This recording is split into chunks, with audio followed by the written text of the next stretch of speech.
Assalamualaikum warahmatullahi wabarakatuh. Agar kita termasuk orang-orang yang pandai bersyukur kembali di momentum akhir tahun 1442 Hijriah, saya ingin mengajak pada diri saya pribadi juga jamaah, perbanyaklah atau bangunlah rasa syukur di batin kita, biar Allah menganugerahkan nikmat yang lebih banyak lagi. Sampai-sampai Rasulullah pun mengajarkan ini kepada sahabat Mu'ad bin Jabal.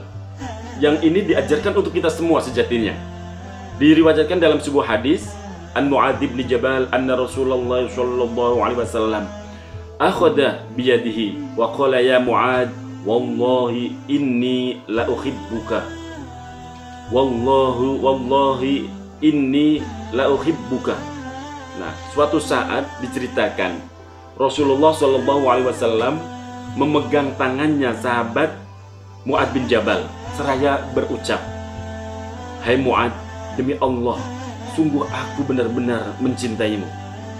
Dua kali diulang kalimatnya, "Demi Allah, aku benar-benar mencintaimu." Lalu beliau bersabda, "Wahai Mu'ad, usika ya Mu'ad, aku wasiatkan kepadamu wahai Mu'ad, la tada'anna fi duburi kulli sholatin, jangan engkau lewatkan, jangan kamu tinggalkan untuk selalu membaca di setiap selesai menunaikan sholat. Bacaan apa? Taqulu Allahumma a'inni ala dzikrika wa syukrika wa husni ibadatik." Nah, ini kalimat yang diajarkan langsung dari Rasulullah kepada Sayyidina Mu'ad bin Jabal untuk kita semua menirunya dan mengikutinya. Apa yang diajarkan oleh Rasulullah? Jangan kau tinggalkan setiap selesai sholat 5 waktu atau setiap selesai menunaikan sholat, Allahumma a'inni ala dzikrika wa syukrika wa husni ibadatik. Yang artinya, ya Allah, bantulah aku untuk mengingatmu, bantulah aku untuk selalu ingat kepadamu dan selalu bersyukur kepadamu, serta beribadah dengan baik kepadamu. Ini minta, Pak, Bu. Berdoalah kepada Allah. Jangan, nggak usah minta lah. Nggak usah minta.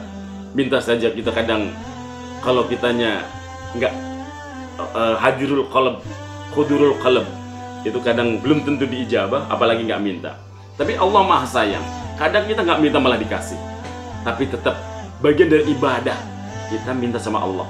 Ini adalah contoh yang memang dianjurkan oleh beliau agar kita senantiasa bermohon kepada Allah, agar kita dijadikan hamba yang senantiasa ingat kepada Allah, kemudian pandai bersyukur pada Allah, serta semakin baik beribadah kepada Allah Subhanahu wa Ta'ala.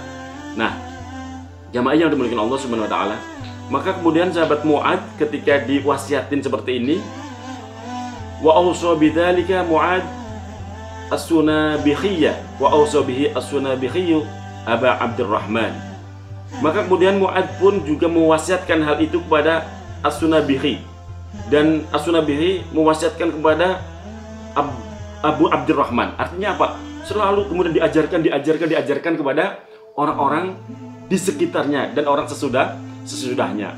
Nah, kita pun insya Allah adalah orang-orang yang belajar lagi ittiba'ur Rasul, mengikuti contoh-contoh yang diajarkan oleh junjungan kita Nabi Agung Muhammad sallallahu alaihi wasallam. Maka ayo kita tingkatkan syukur kita. Nah,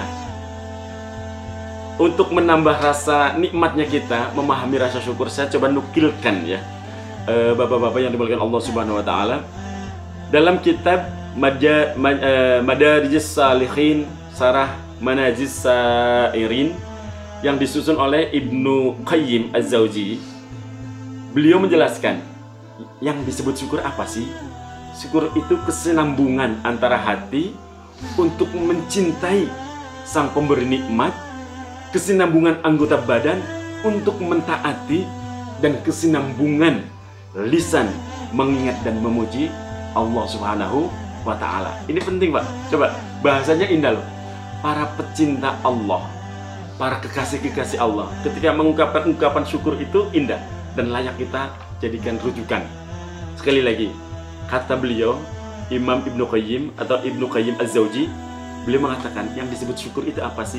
Kesinambungan hati untuk mencintai Sang Khalik, Allah Subhanahu wa Ta'ala, Sang Pemberi nikmat. Nah, dan kesinambungan anggota badan untuk taat kepada Allah Subhanahu wa Ta'ala. Serta yang ketiga, kesinambungan lisan untuk senantiasa mengingat, berzikir, memuji Allah Subhanahu wa Ta'ala. Nah, mudah-mudahan kita ada di sana ya. Ada kesinambungan antara hati, lisan, dan anggota badan. Itu menurut Ibnu Qayyim. Selanjutnya, menurut Ibnu Ujaibah, syukur itu apa sih? Kebahagiaan hati atas nikmat yang diperoleh. Jadi kalau ada orang bilangnya lisannya syukur tapi hatinya susah, sedih, ya, itu namanya belum syukur, itu baru lisannya saja. Nah, jadi kebahagiaan hati atas nikmat yang diperoleh dibarengi dengan apa? Mengerahkan seluruh anggota badan, seluruh anggota tubuh supaya taat kepada Sang Pemberi nikmat, yakni Allah. Nah, serta pengakuan atas segala nikmat yang diberinya dengan rendah hati. Nah, selanjutnya dalam kitab Ta'rifatus Sayyid disebutkan bahwa syukur adalah mempergunakan semua nikmat Allah yang telah diberikan oleh Allah berupa pendengaran, penglihatan, dan lainnya untuk tujuan penciptaannya. Nah, jadi Allah memberikan mata untuk apa? Untuk melihat keagungan Allah. Gunakanlah untuk melihat kebesaran Allah, melihat matahari, melihat bintang, melihat bulan, melihat malam. Itu dijadikan semuanya adalah hal-hal yang menambah keimanan kita. Ketika dikasih mata melihat kemuliaan Allah, keagungan Allah di alam semesta. Begitu pula ketika dikasih pendengaran. Gunakanlah pendengaran itu untuk mendengarkan nasihat, kalam Allah dari Al-Quran, dari hadis, dari sunnah, dan dari yang lainnya. Nah, jadi jamaah yang dimuliakan Allah Subhanahu wa Ta'ala, dari 3 macam bentuk ungkapan syukur yang saya nukilkan di atas, maka bisa disimpulkan betapa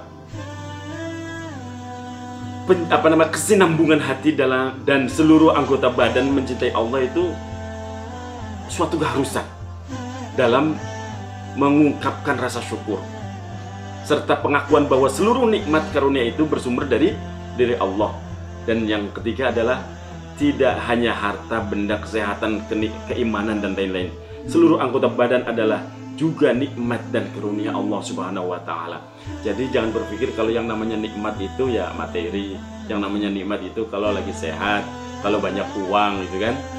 Nah, dan tidak kalah penting ketika kita mengakui bahwa semua itu dari Allah, maka gunakan nikmat-nikmat itu dari Allah untuk kebaikan, untuk memuliakan dan berlaku taat kepada Allah Subhanahu wa Ta'ala.